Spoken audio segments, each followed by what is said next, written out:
Yeah. Okay. Good evening, friends, and welcome to the first face-to-face discussion of our King's Crux. And today, as a part of Ocular Adnexa, we will discuss about Lacrimal Apparatus, which is a very short but an interesting and important topic. And I will be discussing under three headings or three levels. And first, we will discuss about the anatomy of lacrimal apparatus in general and about the tear film.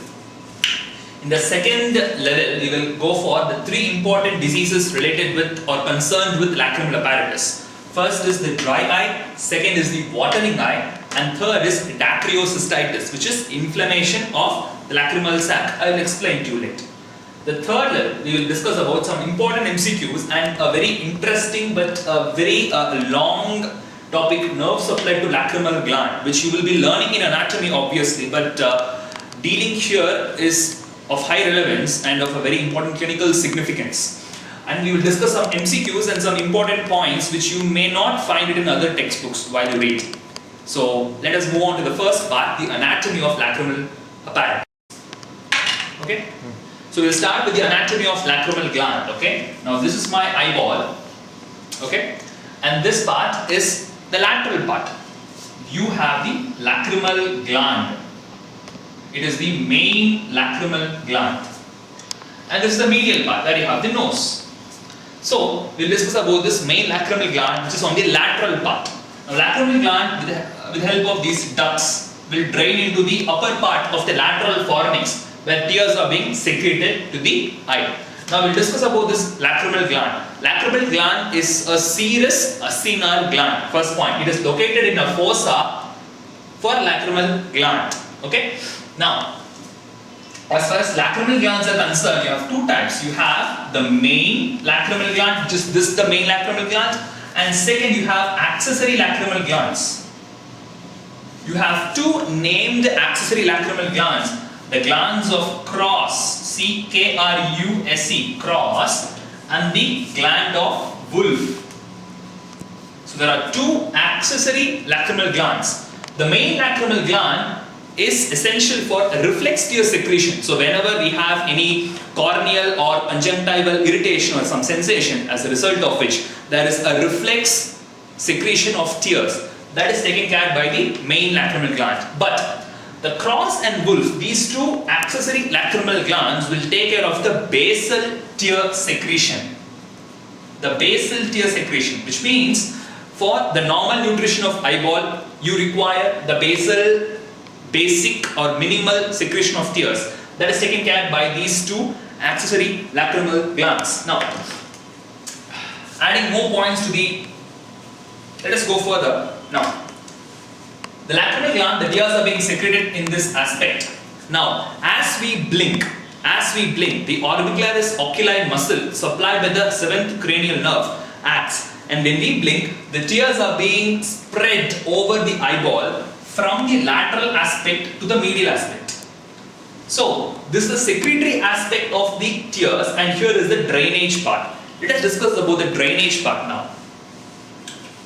Okay, so here is the upper punctum, this is the lower punctum, the upper and the lower punctum.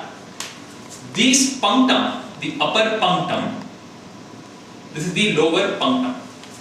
These punctums lie on an elevation called as lacrimal papillae.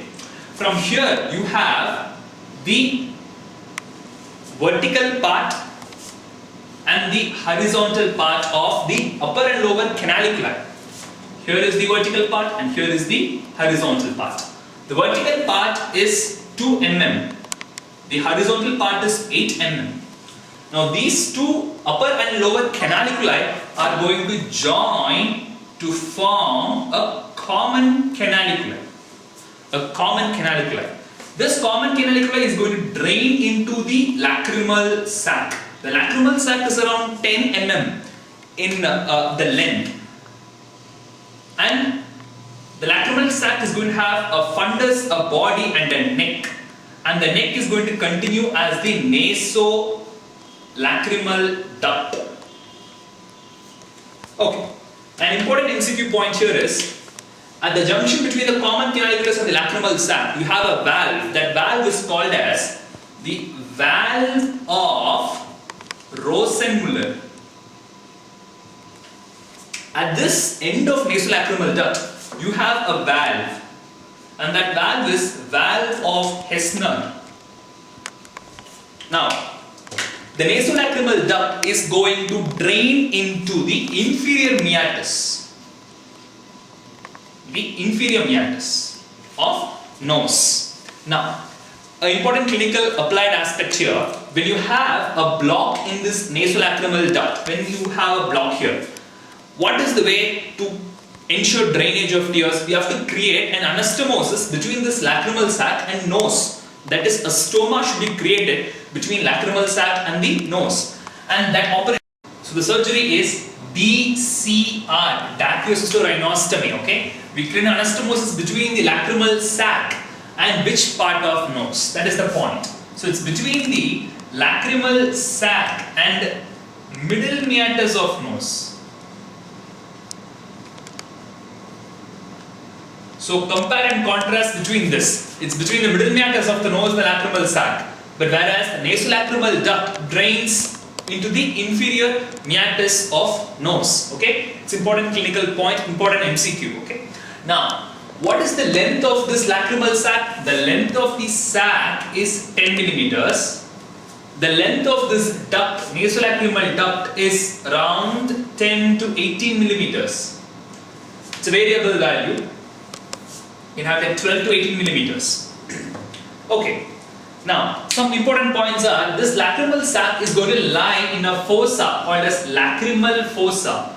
This lacrimal fossa is formed by two important bones. One is the lacrimal bone by itself. Second is the frontal process of maxilla. So there we end about the anatomy of lacrimal apparatus. The next we will discuss about a very important topic, that is the tear film. Tear film, which is a very important topic. Now, tear film consists of three layers from outside to inner: the outer oily or lipid layer, the middle aqueous or the watery layer, and the innermost mucinous layer. Now, there are three important values which you have to remember as far as tear film is concerned. The pH of tear film is 7.4. The volume of tear film or the tear in general is 7 microliters, and the rate of tear secretion is 1.2 microliter per minute. Now, the details about this tear film. Tear film lies above the cornea, so it is called as the precorneal film. Now, the lacrimal glands secrete the tears, so the tears forms a film or a layer over the cornea and conjunctiva. So this is the part. Now, the outer oily lipid layer is secreted by the meibomian glands and also by the Zeiss glands and the Moll glands.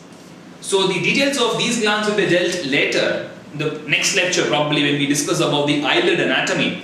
But understand, meibomian glands and Zeiss glands are sebaceous glands. They secrete sebum or oil.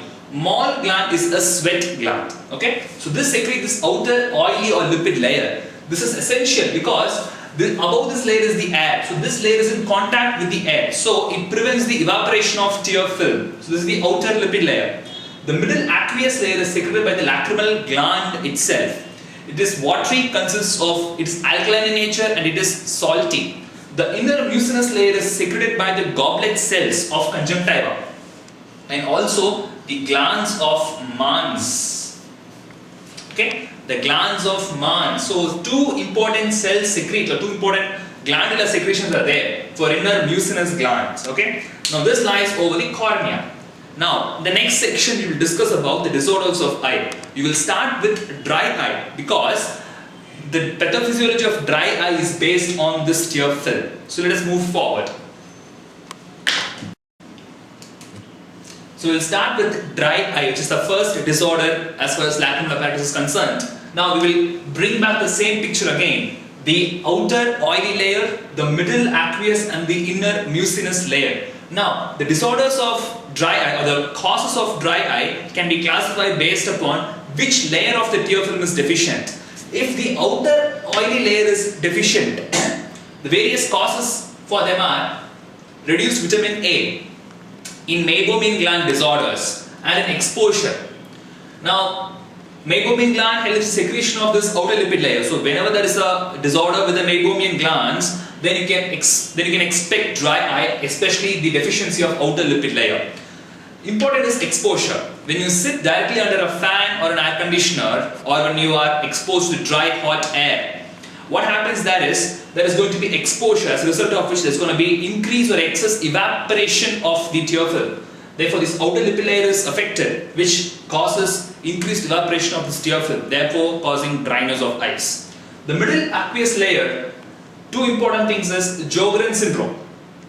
Bogorad syndrome causes keratoconjunctivitis sicca, and that causes the deficiency of middle aqueous layer, thereby causing dry eye. The non-Bogorad causes being very simple lacrimal gland disorders. So, the third and innermost is inner mucinous layer. So, this is the cornea and you have the conjunctiva here. So, any problems or issues with cornea or the conjunctiva will cause this inner mucinous layer deficiency.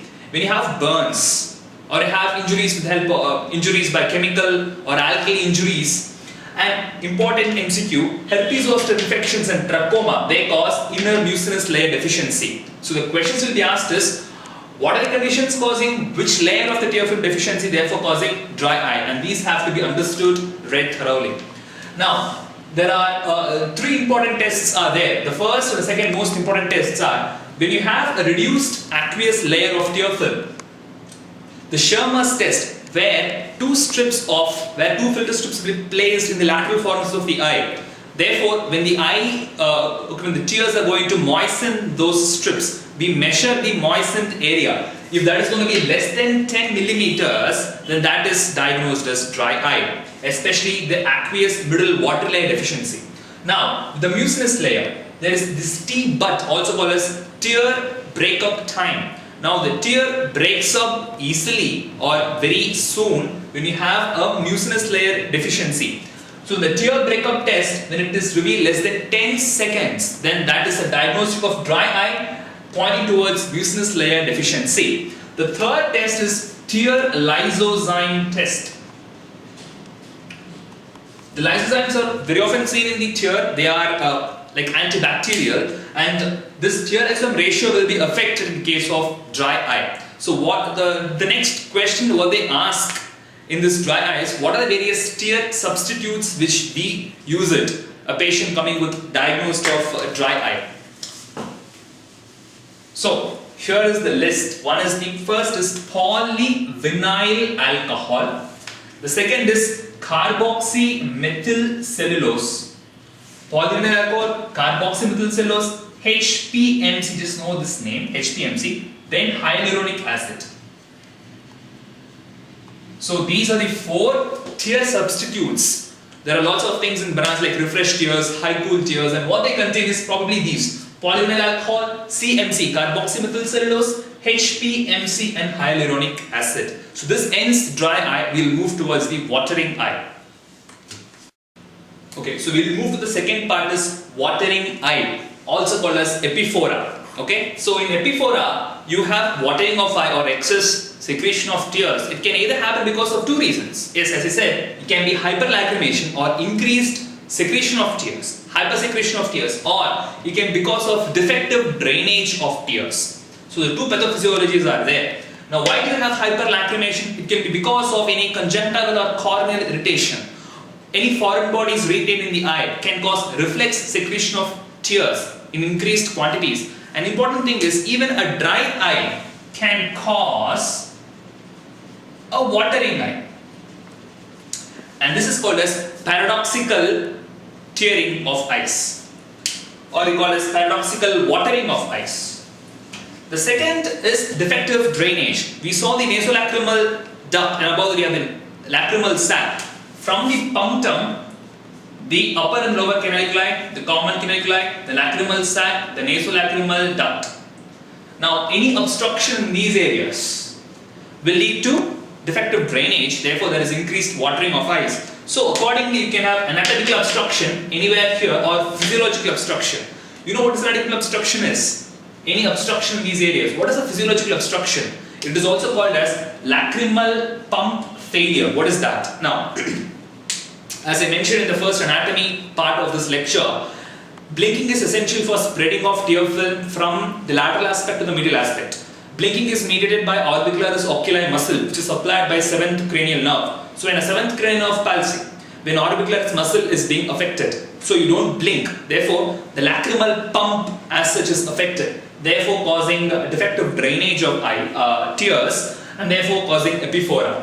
Now, two important MCQ features is what is the investigation of choice in anatomical obstruction? What is the investigation of choice? In other words, what is the confirmatory test you require? For anatomical obstruction, it is DCG, Dacryocystitis, where a dye will be injected so you can localize the exact anatomical location of the obstruction. The second in physiological obstruction is Dacryocystitis. Dacryocystitis. Okay, here we can localize the physiological obstruction here. We can find what is the actual, whether you have a lacrimal pump failure or not. The details of these two things are not necessary. Just know the investigation of choice is DCG for anatomic obstruction, DSG for physiological obstruction. Now, there are three tests which we use for watering eye. First is the syringing and probing. We try to probe inside by the punctum to localize where the obstruction is. Second is we use this FDT, fluorescence disappearance test. When fluorescence is being applied, when there is watering of the eyes, the fluorescence will not disappear because it just stays in the eye as a tear. It is not being drained. So, fluorescence disappearance test is used in watering eye. The third is Jones dye test. The details are not essential. You have two parts, primary and secondary parts of Jones dye test. The primary will differentiate between the hyperlacrimation and the defective drainage. That is between this and this. This is primary Jones dye test. The secondary Jones dye test will differentiate between the anatomical obstruction or physiological obstruction. To be more precise, partial anatomical obstruction and physiological obstruction. That is with the Jones dye test. Okay. Now next we move to the more important and very interesting topic is Dacryocystitis. So we'll go for the Dacryocystitis. Dacryocystitis means inflammation of the lacrimal sac, not lacrimal gland. That is called as dacryoadenitis. This is Dacryocystitis, inflammation of the lacrimal sac. It can be either congenital or acquired. Acquired can be acute or chronic. We'll talk about the first is congenital Dacryocystitis. It is most often a sequelae of congenital nasolacrimal duct obstruction. Okay. Now, what is the pathophysiology? Now, during birth or during embryological times, this nasolacrimal duct is usually a solid tube.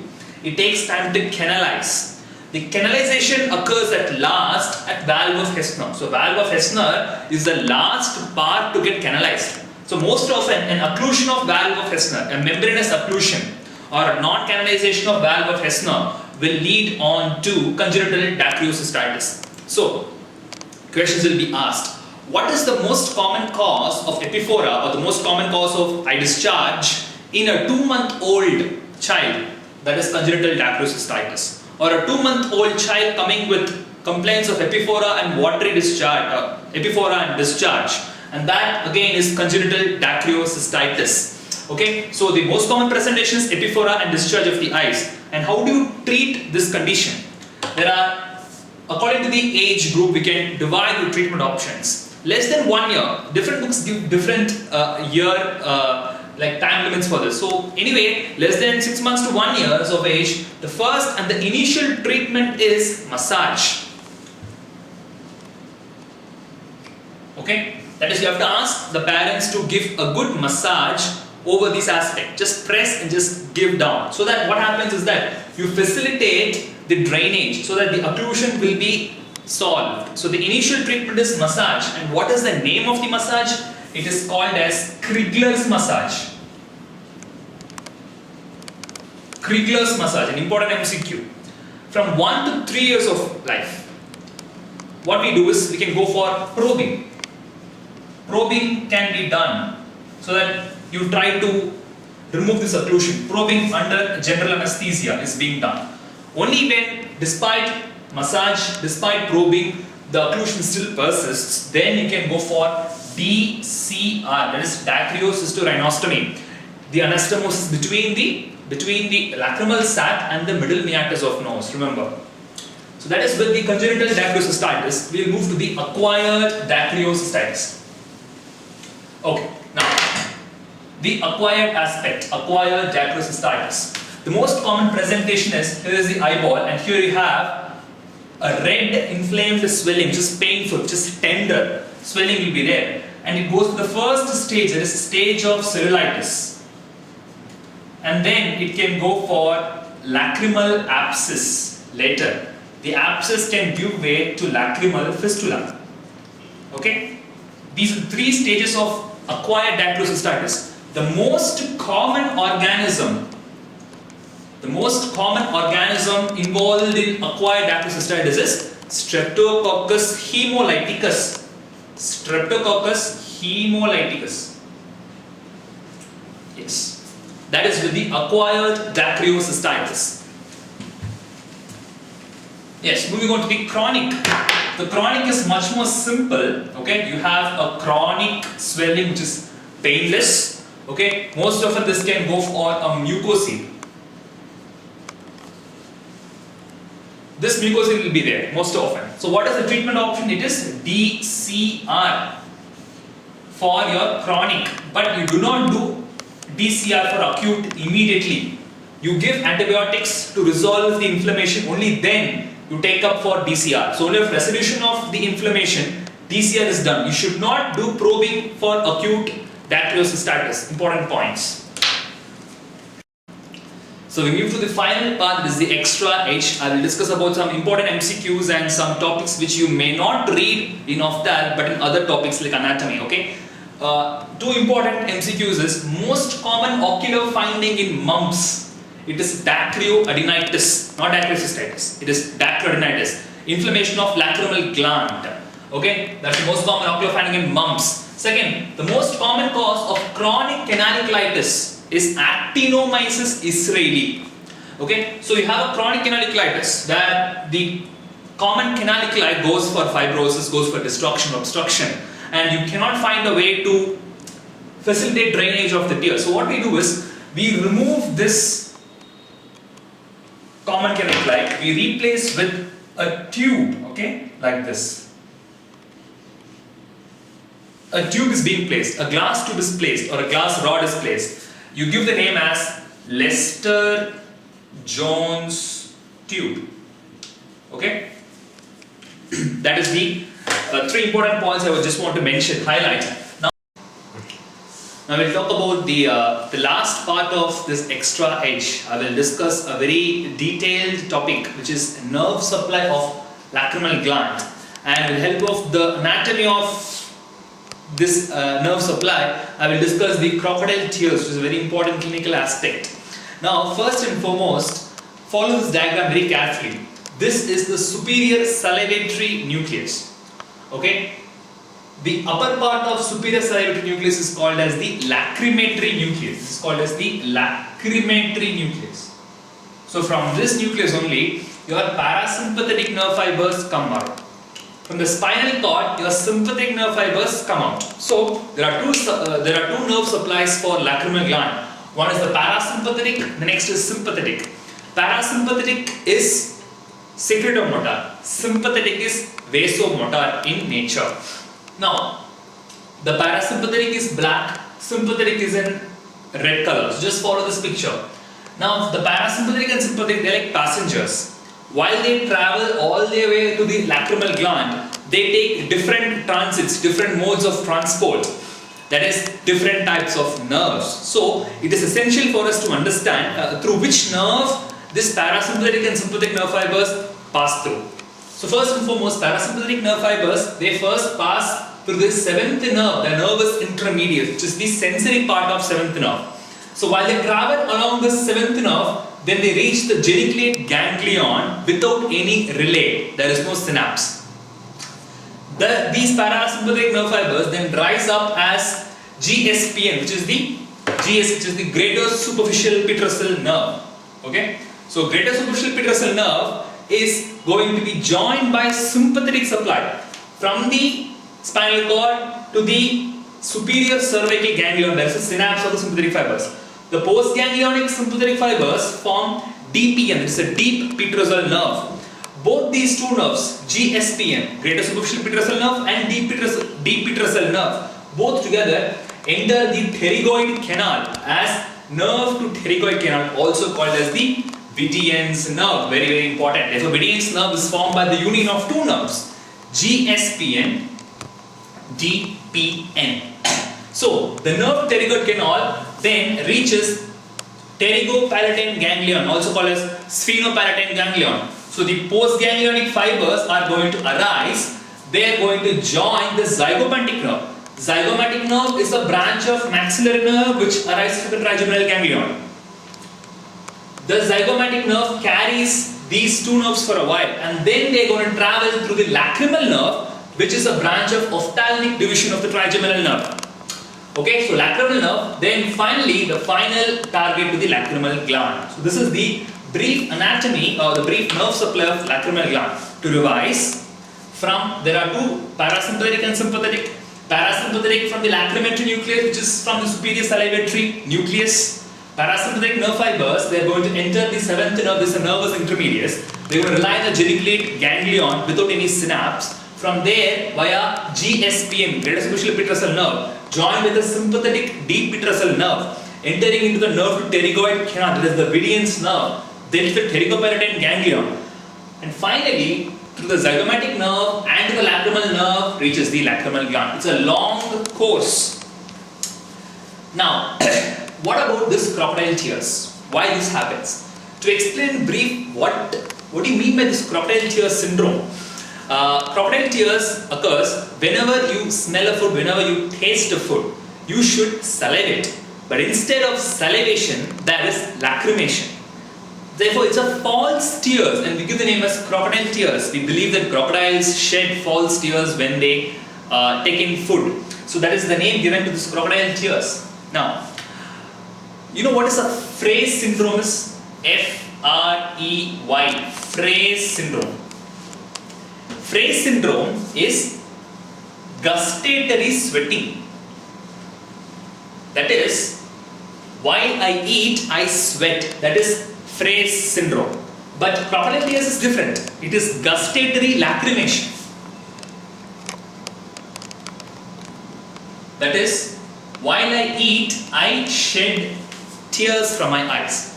This is called as Frey's syndrome. And what do you call this? Is there a name for this condition? Yes. It's a potential future MCQ, and we give the name as, follow this, B-O-G-O-R-A-D, Bogorad's syndrome. It's called as the Bogorad's syndrome. Okay. Now, let us understand the pathophysiology of crocodile tears for your understanding. Okay. Now, I'll just follow this with the blue color so that you'll be able to differentiate between these two. Now, this is called as superior salivatory nucleus, right? Superior salivatory nucleus. Now, this inferior part, from here, the nerve suppressed salivary glands start. So, the nerve suppressed salivary glands start here. They also enter this nervus intermedius, okay? And they are also going to join the geniculate ganglion. And from here, they enter the facial canal. The facial canal. We call the name as fallopian canal. You know what fallopian tube is?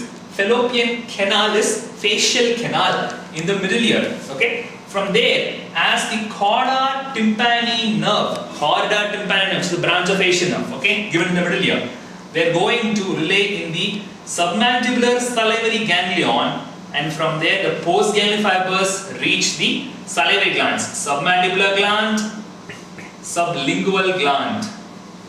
Okay, the details are not necessary. For the pathophysiology to be understood, I have explained this part. Now, in case of a seventh nerve damage, say for instance Bell's palsy, what happens? There is going to be a destruction of this nerve, like this. Okay, so here is a destruction, and inflammation has occurred. Now, when there is going to be regeneration of this nerve, there is aberrant or some wrong connections are being made between this parasympathetic nerve supplying to the lacrimal gland and this nerve supply to this salivary gland. So, an aberrant connection is being formed. So, this blue goes to the black. Okay, so like this. So, what happens? Whenever So what happens? Whenever I have salivation, whenever I see delicious food, my senses are being stimulated. So from the brain to the salivary, superior salivary nucleus, this inferior part, the secretion from the salivary glands have to be started. Now, when the impulses go, because of the aberrant connections, the impulses go to this part also. There is GSPN, greater superficial pituitary nerve. So what happens? Impulses are carried to this. So when I am supposed to salivate, I also shed tears. That is crocodile tears. That is gustatory lacrimation, and that is Bogorad's syndrome. So what is the treatment for this? Simple. You have to just go and cut this. It's called as GSPN neurectomy is being done. So that is it with the entire discussion of this lacrimal apparatus. It's a very important topic and very easy to understand. I've explained it in bit detail so that you understand the concepts. So this will be useful not for the postgraduate aspirants, not just for them, but also for the undergraduates also. So hope you enjoyed this lecture. Thanks a lot.